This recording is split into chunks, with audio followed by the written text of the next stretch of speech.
Hey everybody, welcome to the Post Point Podcast, our anything and everything podcast. I'm Braden. I'm Nina. Adele. And I'm Elise. And we will be talking about the social trends in generations and whether or not they're true. So to start out, a lot of the social trends these days seem to be around millennials, even though it might not be necessarily their generation that is dealing with these. Do you guys have any you can think of off your head right now? I think one of them, which you said off camera, is the Tide Pods. You know, as a millennial, I've one of the first to notice whenever there's blame cast on the millennials. And I think it's easy because we are such a big generation. Yeah. And, you know, like we've said in the past, I think it's hard to define who is a millennial, and I think people still have this concept of what a millennial looks like. Mm-hmm. And the reality is that millennials aren't kids anymore. We're in our 20s, some of us are in our 30s, Yeah.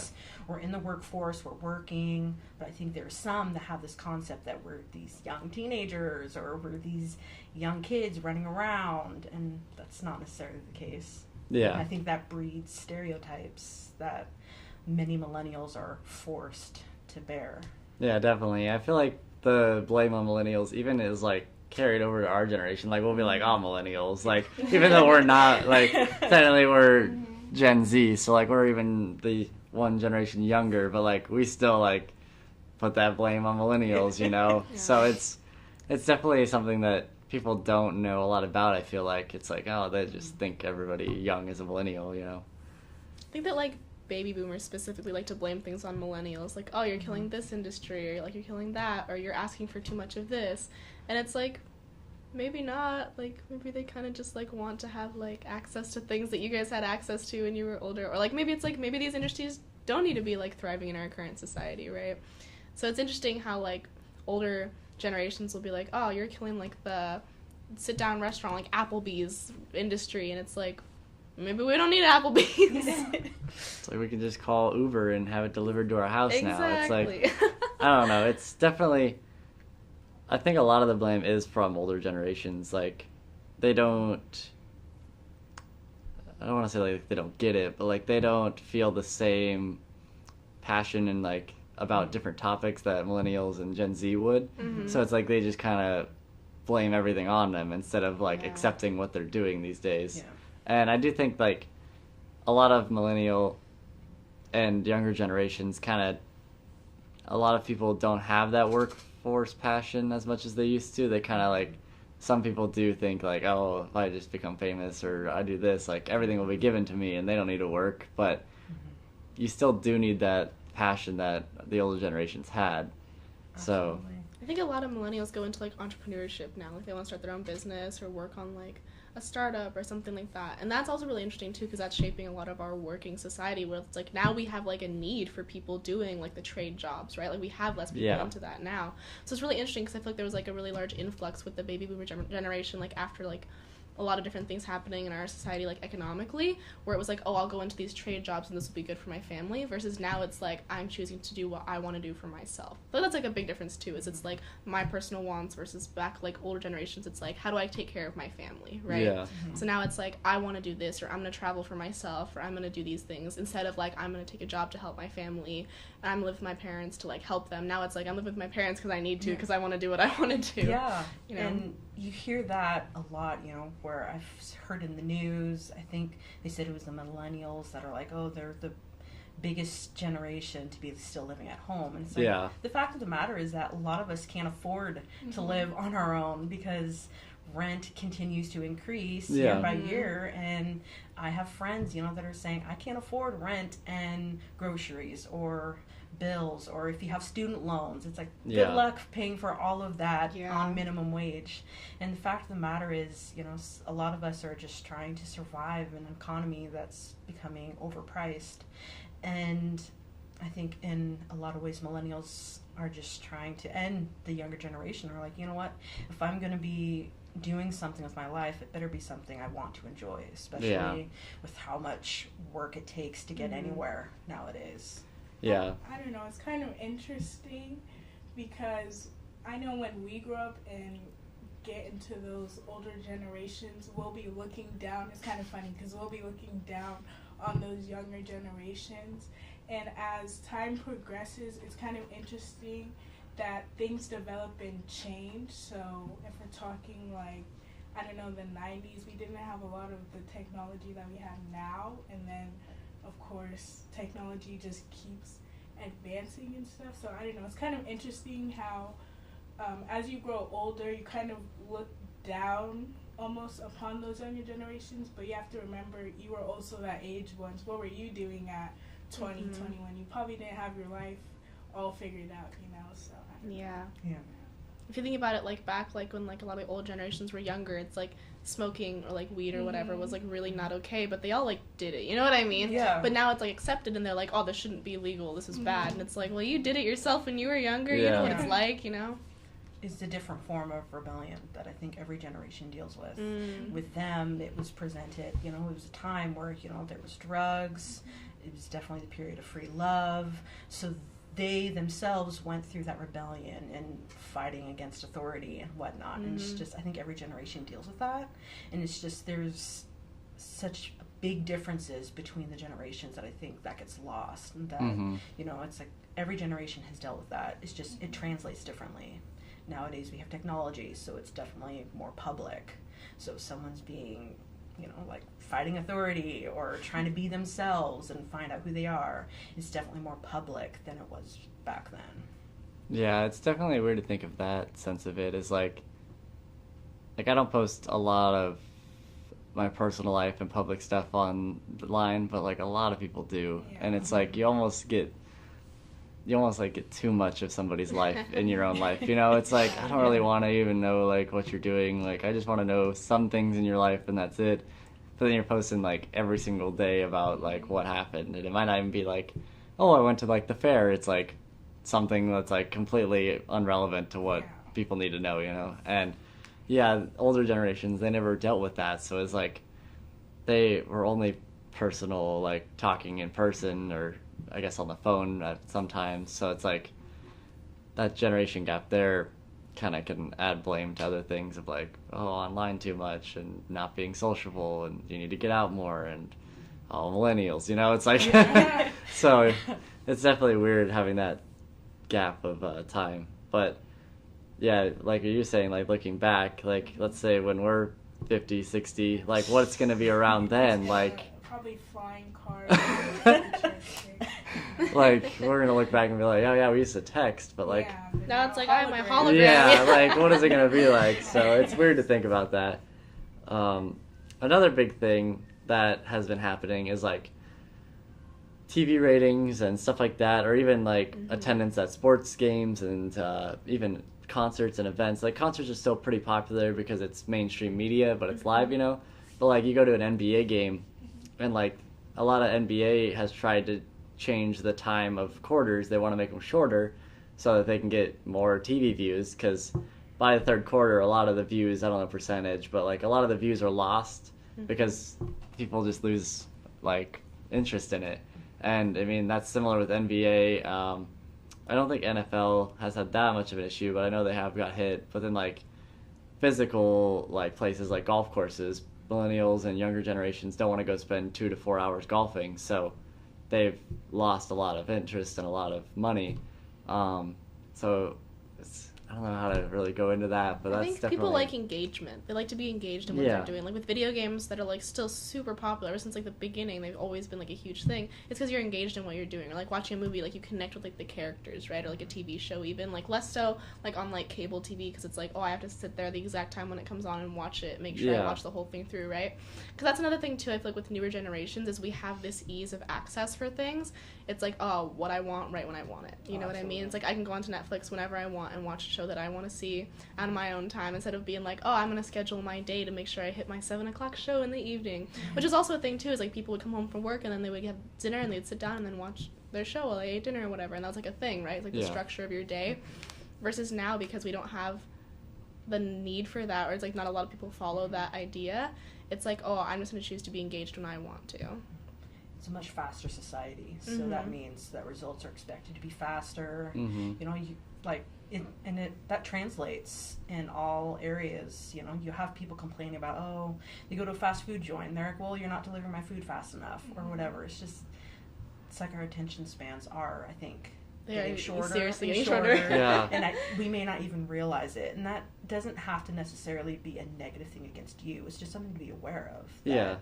That just translates. And I think it's easy for older generations to notice it because, you know. Well, look at, like, driving. Yeah. Like, go look at older generations drive and newer generations drive.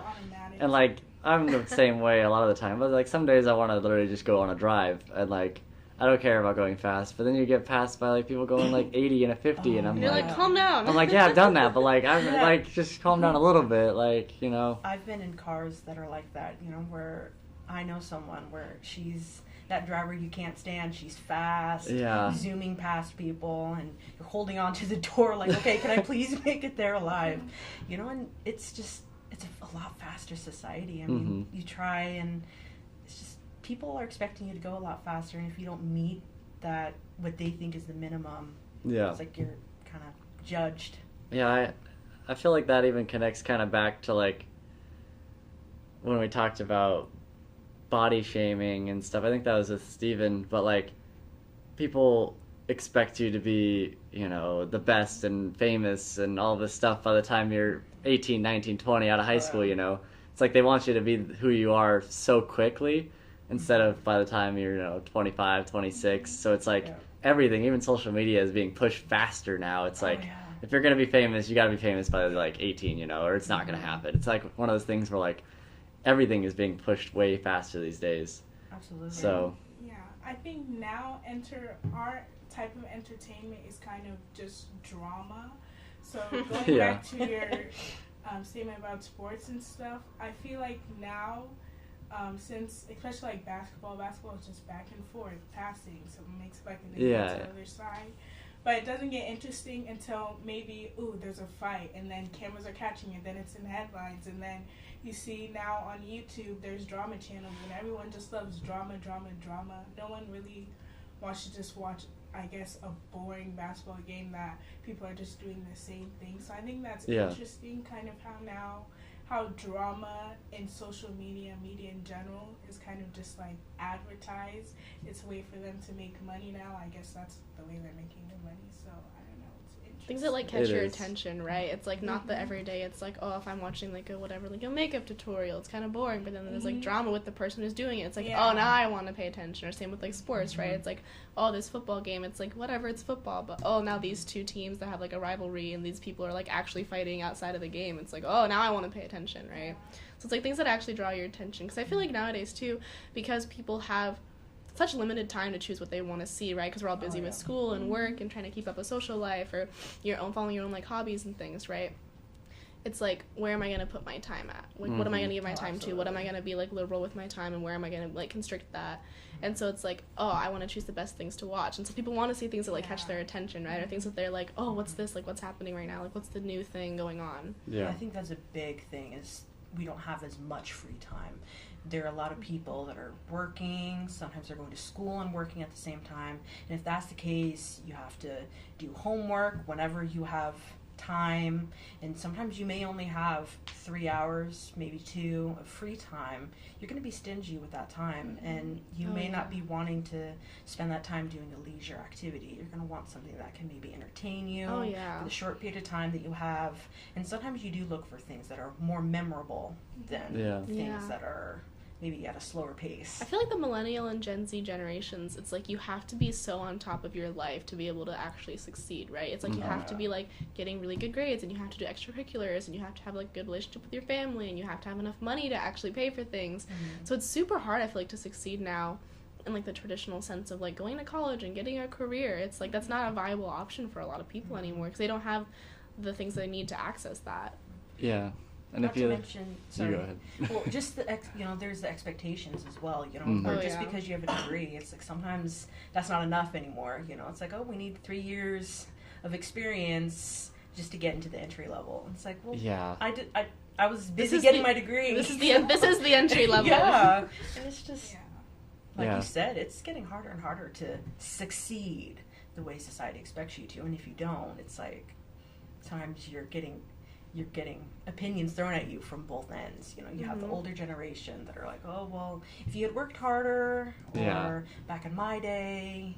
Then you have the younger generation that are like, well, you're this age, you should have, you know, succeeded by now. And it's like, it can be tricky, you know? And like, with the expectations thing, like, you go to like our grandparents, and like to succeed for them was like to land a job in the union or on the port or something that made money that was hard labor, you know? And like, that wasn't as hard to do, but it was hard on you to do, like hard on your body and hard on your family for being gone so much. But like now it's like you go to college and that might be being successful, but then you might never use your degree. It's like, it's just insane how like you get pushed into college and all this stuff, but you may never use your degree. Or you need, like, I found a videographer job and they need 7 years of experience, and I'm like, they're gonna be they're going to be in their at least 30s. Like, you're not going to have some young videographer. Like, you got to have somebody in their 30s, 40s to have 7 years of experience. So it's insane, like, the expectations of our society today. I don't know. It's, like, interesting. I keep saying it's interesting, but with the whole, I guess, college admission scandal, it kind of opened my eyes kind of on that type of process, especially because I'm a junior in high school, so I'm kind of focused in that, like, I'm doing college applications starting this summer. And I don't know, it kind of showed how people who are, I guess, privileged in sense, who, I don't know, really don't have to work for anything, how they're kind of, what's the word, like, I don't know the word, what word I should use, but they're kind of, like, put on this pedestal, I guess you can say. I don't know, degrees kind of have less and less value as generations progress, I guess. I don't know, maybe because there's new ways to make money. Like, you could start a YouTube channel and, I don't know, if you have 1 million subscribers, make $1 million or whatever, $500,000. And I feel like expectation versus necessity too is also a difference, because like now it's an expectation to have a degree, but it used to be like a necessity, like you have to have this degree for us to even consider you. But it's like now it's like you have to have it, but it doesn't really affect how we look at you. You know what I mean? It's like everybody has like you it have now, it, like, so it doesn't even matter, but you have to have it baseline, versus it was like you have to have this because you have the skill set that comes with it, and we're going to look at you different versus the people who don't have it. So that's another thing too, where it's like, is it really worth it to go and get this degree, in the sense of like, yes, it is because you need it, but not really also because it's not really doing much for you in and of like the things that you're learning. It's just like the piece of paper you need to have, right? In a way, it's like a lose-lose, you know. 'Cause Yeah. you're expected to have it, you know. But you're spending the money on it. Yeah, you're so spending, what, 20 grand at minimum for a degree that everyone else has. So you're competing with hundreds, if not thousands, of people with the same degree as you. Yeah. So that's usually where work experience comes in. And if you didn't start running right out of the gate, a lot of times you're not going to be able to meet the minimum requirements for a job. Millennial culture. Yeah, so you guys have anything else to say on this? Nope. Alrighty. That was a good one. So I hope you guys enjoyed. You can go follow us on social media at the Puyallup Post on Facebook, Instagram, Snapchat, Twitter. You can go check out our website. We have some great articles up by all of these people here. So hopefully we will see you guys back on Friday. So I'll talk to y'all later.